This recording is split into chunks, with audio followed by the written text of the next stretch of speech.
Men, let's talk about the bedroom. Not the size of it, not the color of your sheets, not even how your body looks when the lights go out. I'm talking about the one place where masks fall off, where ego disappears, and where the truth of who you really are gets revealed. Because here's the reality. What you do in the bedroom says more about you than your car, your bank account, or your social media presence ever could. Women don't just remember the moves, they remember how you made them feel. And today I'm going to show you 6 things that separate forgettable encounters from the kind of intimacy that makes a man unforgettable. Now here's where most men get it completely wrong.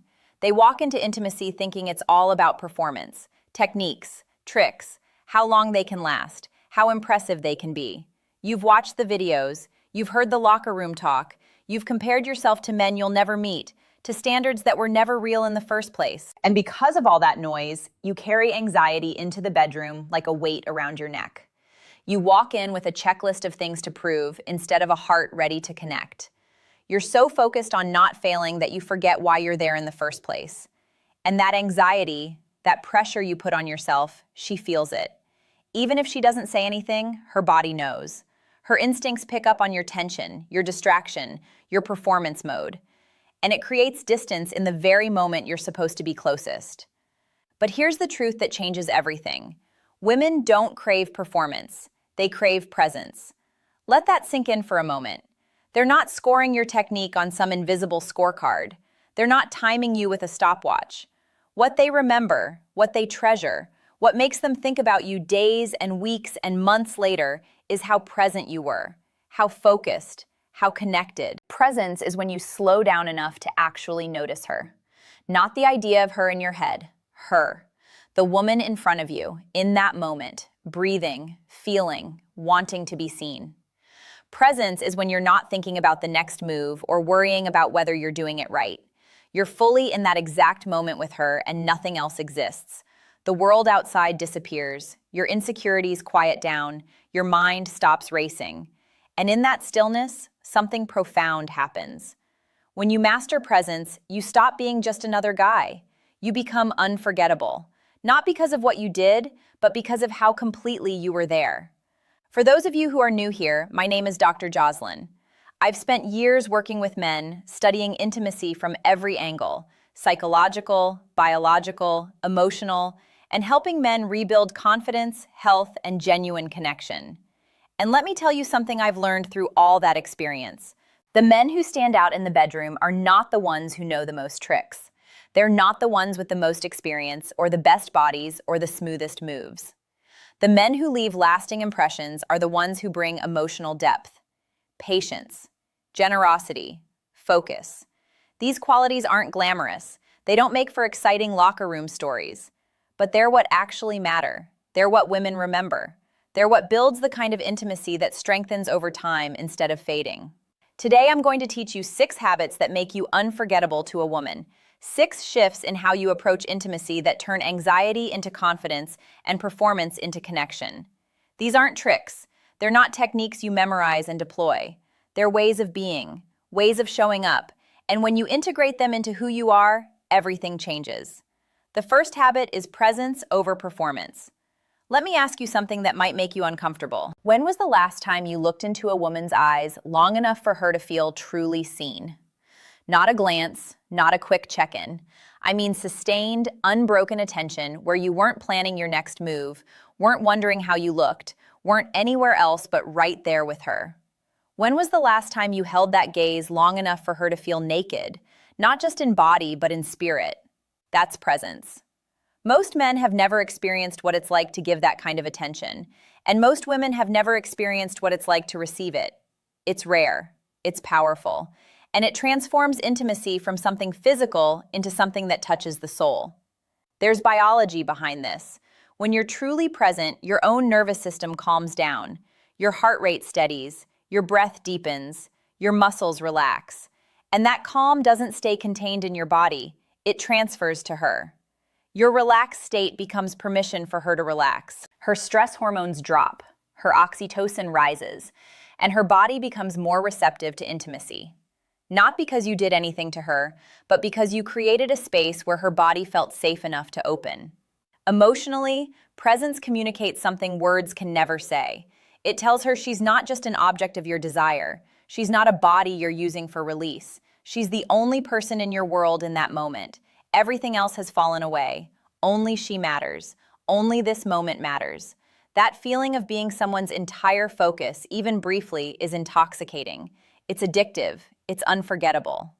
Practically, presence means putting the phone away, not just silencing it, away, out of sight, out of mind. It means shutting out distractions, mental and physical. It means letting go of your checklist, your agenda, your timeline. No rush, no goals to achieve, just being there, breathing with her, moving with her, experiencing what's happening instead of trying to control it. Performance fades from memory. Tricks get old and lose their impact. But presence lingers forever. She'll remember how it felt to be the center of your world long after she's forgotten any specific thing you did.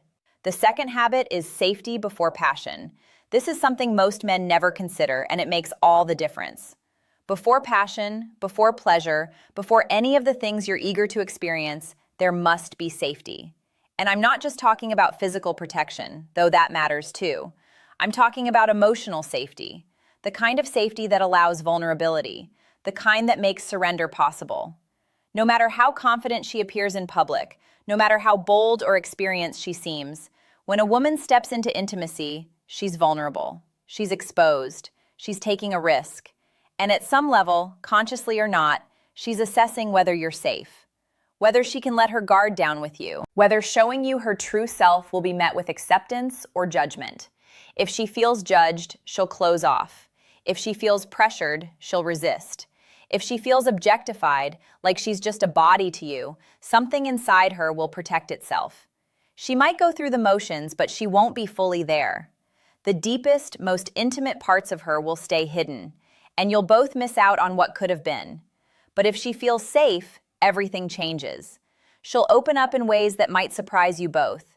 She'll share parts of herself she's never shared with anyone. She'll surrender to the experience because she trusts that you'll honor that surrender. The biology here is fascinating. When a woman feels safe, her body produces oxytocin, the bonding hormone. This isn't something she chooses. It happens automatically when safety is present.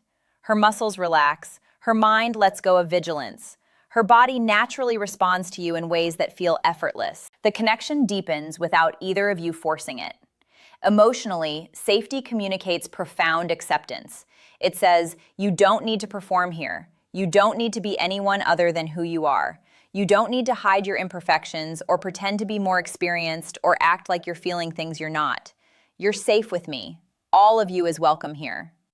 Practically, creating safety is in your tone of voice. Soft, patient, warm. It's in your body language. Relaxed, unhurried. It's in your steady energy that doesn't spike with impatience when things don't go according to some imaginary script. It's in how you respond when she hesitates, when she pulls back, when she seems uncertain. Do you meet that hesitation with frustration or with reassurance? That moment of hesitation is a test, whether she knows it or not. And how you respond determines whether she opens further or closes down.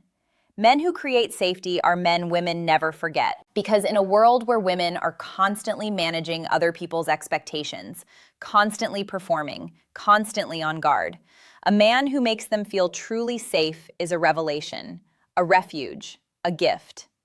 The third habit is quiet confidence, not arrogance. Here's a distinction that matters more than most men realize.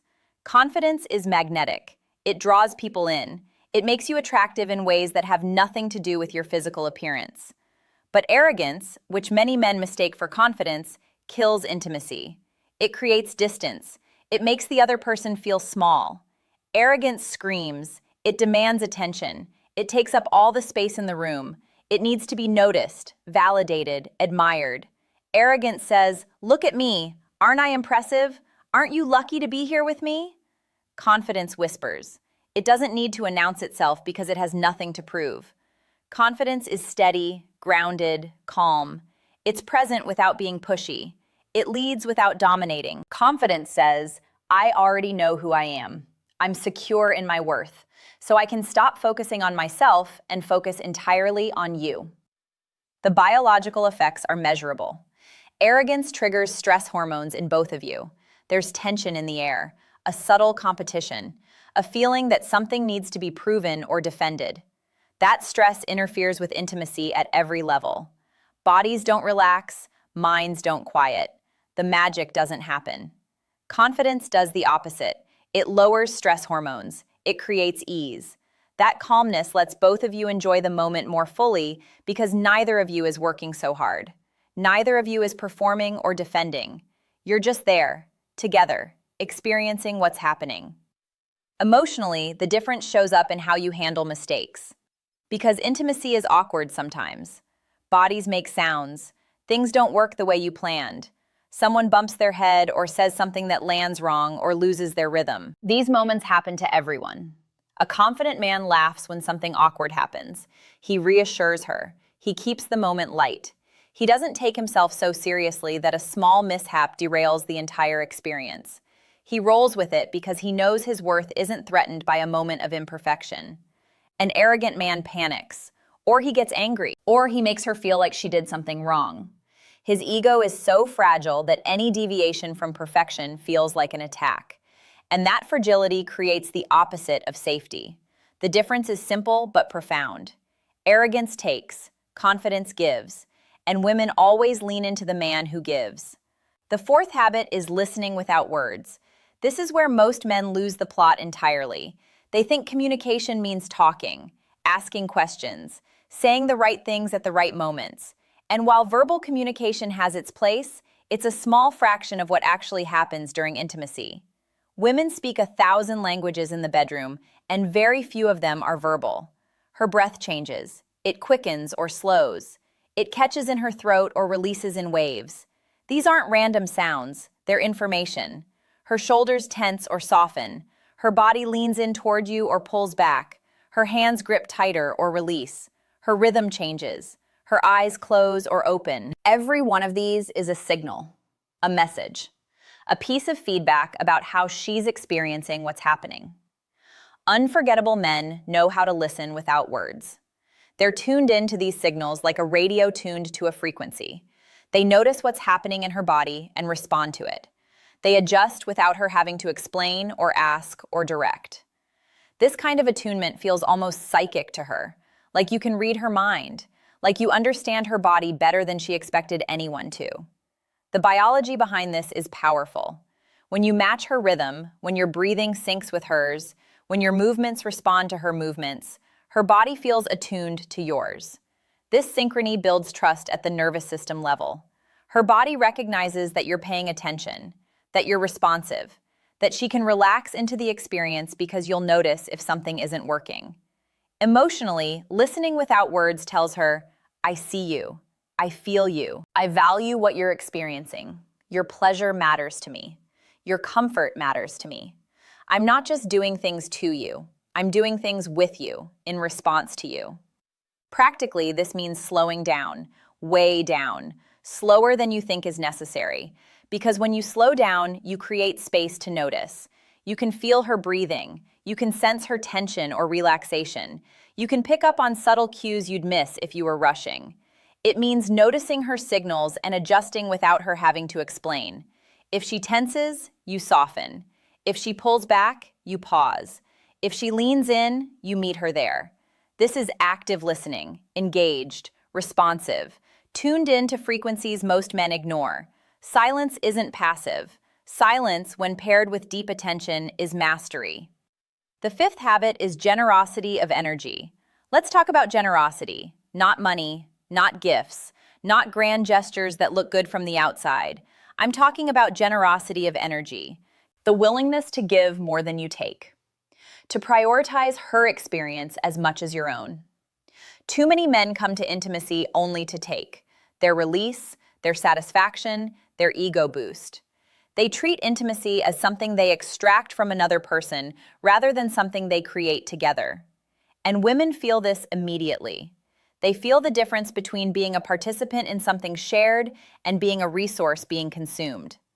Men who stand out, men who are remembered with warmth years later, they give. They bring generosity into the bedroom as naturally as they bring their physical presence. Their focus is on what they can offer, not what they can get. The biology here reinforces everything we've discussed. When you focus on her pleasure, when you make her experience your priority, her brain floods with dopamine and oxytocin. These are the chemicals that create bonding, that build attachment, that make her associate you with feelings of joy and safety and being valued. You're literally shaping how her brain experiences you through your generosity. Emotionally, generosity communicates something that words can't capture. It says, "Your joy matters to me as much as mine, maybe more. I'm not here just for myself, I'm here for you, for us, for what we can experience together." That message lands in a place deeper than conscious thought. She may not be able to articulate why she feels so connected to you, but her heart knows. Practically, generosity looks like slowing down when she needs more time, not rushing toward your own goal when she's still arriving. It looks like touching her with patience and care rather than urgency. It looks like asking yourself continually throughout the experience, how can I make her feel valued right now? What does she need in this moment? How can I give more? Selfishness makes the moment disappear from memory almost immediately. It's forgettable because there was nothing there for her to hold on to. But generosity makes the moment echo. It reverberates. She carries it with her because you gave her something worth keeping. The sixth and final habit is leave her better than you found her. Here's the ultimate test of your character. Not what happens during the passion, but what happens after. Too many men think their job is done once they've gotten what they wanted. The goal has been achieved, the experience is over, time to roll over, check the phone, drift off to sleep, move on to the next thing. But real men understand that the moments after are just as important as the moments during, maybe more important, because what happens after reveals what the whole experience meant to you. It shows whether she was a person you cherished or a body you used. The biology is critical here. After intimacy, her brain is flooded with oxytocin and prolactin. These are bonding hormones. They make her feel connected, attached, tender, vulnerable. She's in a chemically induced state where connection feels vital and disconnection feels like abandonment. If you roll over and emotionally disappear, if you check out the moment your own pleasure is complete, you break that bond. You leave her feeling used, alone, like what just happened meant nothing. And that feeling will color how she remembers everything that came before it. But if you hold her, if you stay present, if you kiss her forehead, stroke her hair, reassure her with your continued attention, you strengthen the bond. You take the intimacy that just happened and you seal it with meaning. You tell her, without words, that she wasn't just a body to you. She was a person who mattered.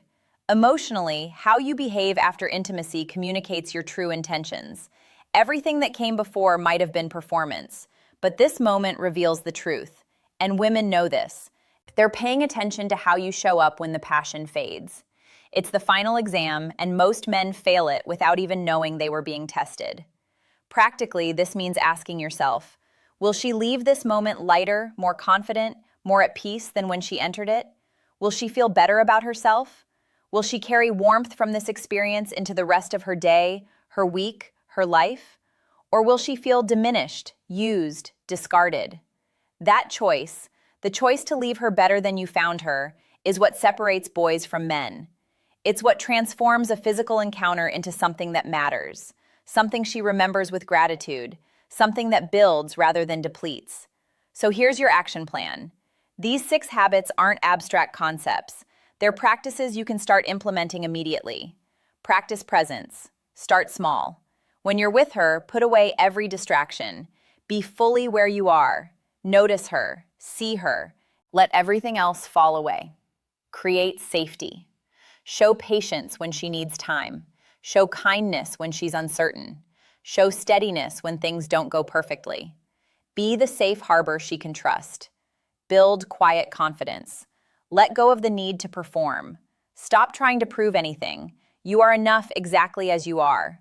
Trust that and let your confidence come from that knowing. Learn to listen without words. Tune into her body, her breath, her energy. Respond to what you sense rather than following some script in your head. Be generous with your energy. Ask how you can give, not what you can take. Make her experience your priority. Let your pleasure come from hers. Always leave her better than you found her.